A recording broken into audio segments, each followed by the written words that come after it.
Good morning, friends. I'm Julie Alexander with Core Health Partners, and I have another little wellness nudge that I want to share with you this morning.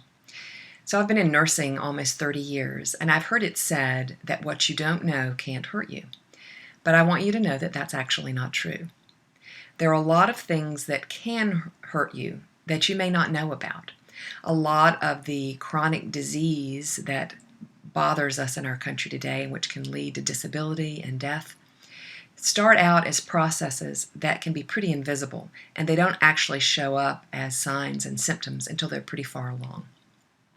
And some of these processes are driven by a process called oxidation or oxidative stress, and these have to do with the production of what are called free radicals in our body. So free radicals are substances which are craving another electron to be donated. And they are produced in every cell of our body just by virtue of the fact of breathing. When we breathe in oxygen and our body uses oxygen with food to make energy, the byproducts of that are free radicals. And so an easy way to think of that is to think about what happens with an apple. So I want to show you something. So yesterday I took an apple and I cut it. And on one side of the apple, I squeezed some lemon juice. And you know that when we squeeze lemon juice on something, a lot of times that would prevent that browning reaction. So that browning reaction is actually the oxygen interacting with the tissue of the apple. On the other side, I didn't do anything. And so you can see how that's turning brown. That's that oxidation reaction. You can see the difference.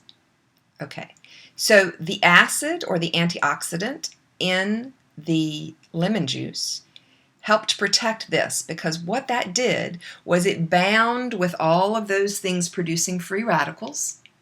It bound with it and didn't let it interact with the oxygen, and so it protected it.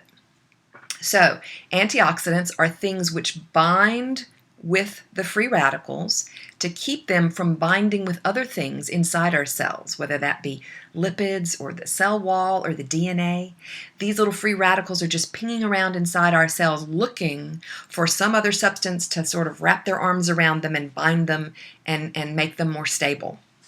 And so if an antioxidant is there to do that job, it helps protect the cell from the damage that could be done when that free radical binds with some other part of your cell. So, antioxidants are great. But here's the thing.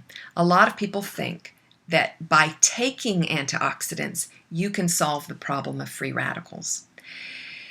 And I want you to know that that's pretty unlikely, because we have, as a conservative estimate, around 37.2 trillion cells in our body. And every one of those cells is making around 10,000 free radicals a day. So that's a lot of zeros. So I just want to show you what that looks like. That's 372 quadrillion. That's followed by 15 zeros. 372 quadrillion, at least, that's a conservative estimate, free radicals being produced in our body every day. And every molecule of vitamin C or whatever other antioxidant we might take only neutralizes one of those. So you could never take enough vitamin C or vitamin E or whatever other antioxidant you might take by mouth, because it has to enter your body, it has to be absorbed. You just couldn't even take that much. So antioxidants are one way. It's not that they're bad, it's just that they can't do the job completely. And so when we talk about oxidative stress, we talk about the gap between the amount of free radicals that are produced and your body's ability to neutralize them, because your body actually makes its own antioxidants. In addition to whatever you might get from your diet, your body, the interior of your cells, is making antioxidants all the time, which is great. The thing is, as we age, sometimes our ability to make those antioxidants may decrease over time. So the gap between what we can neutralize, between what we make and what we can neutralize, gets bigger.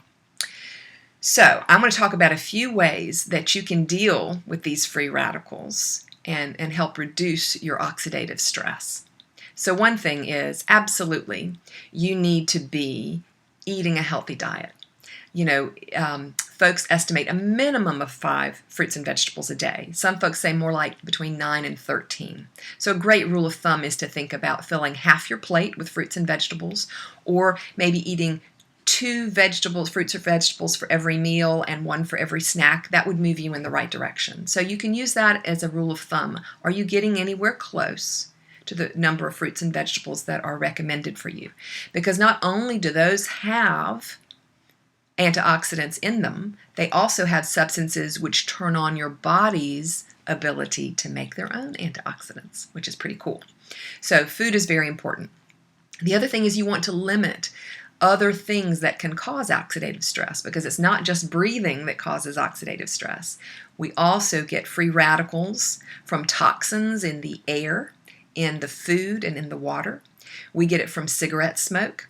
We get it from pollution. We get it from radiation or sunlight or other kinds of radiation. So those are all ways to also decrease your limit. Eat organic if you can. Make sure your water sources are healthy. Make sure you're not spraying chemicals or using unnecessary chemicals, not just in your yard or in your home, but also on your body. So these are all ways that you can decrease the burden of free radicals. And the other way is to use or take substances which stimulate your body's own ability to make its own antioxidants. And so, as I said, some foods do that. There's also some herbals that do that. There are products out there. There's one that I actually am a distributor for that I recommend because it's been proven to reduce oxidative stress. It's called Protandim. And if you want to know more about that, just contact me.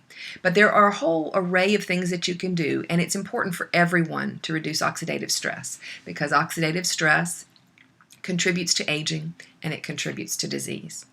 So I hope that this is just a few ways that this will be helpful to help you learn how to deal with free radicals.